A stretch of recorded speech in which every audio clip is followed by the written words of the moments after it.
ঠিক আছে, আসেন। ঠিক আছে, এই ভাঁজটা আই করে দেবো।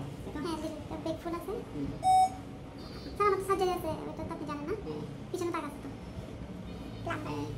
এই জন্য তো এখনো কাজ করতে পারে না। বলতে হবে পরে সার্জারি ওটা আমার কাজ না, ওটা মেইন কাজ অজ্ঞানের ডাক্তারের। স্যার আপনি একটু বলে দিবেন। বলে দেবেন। স্পাইন সার্জারি নিয়েছিলাম, এটা তো না, এটা তো ইয়ে। হ্যাঁ এই যে দুই দিকে তাক আছে, ঠিক আছে। এখানে আর এখানে।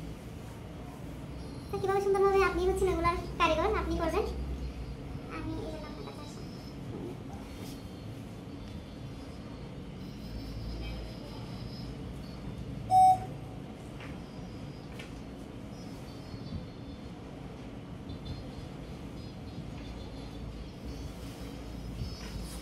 এটা করে দিই।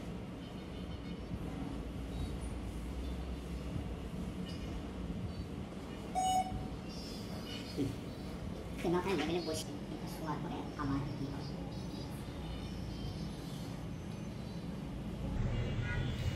জি, আসসালামু আলাইকুম। আমি doctor Mohammad Shariful Islam, plastic anaesthetic surgeon. আমরা দেখছি যে এখানে ডবল অ্যাবডোমিনাল ফোল্ড আছে, নিচের যে পার্টটা আছে একটা বিশাল একটা অংশ, সেটা আমরা এক্সিশন বা কেটে ফেলবো। একই সঙ্গে এটাকে লাইপোসাকশন করে এই পার্টটা নিচে চলে আসবে। জি, আসসালামু আলাইকুম। আমরা টামি টাক শেষ করলাম, একটা হিউজ একটা টামি টাক আমরা দেখছি।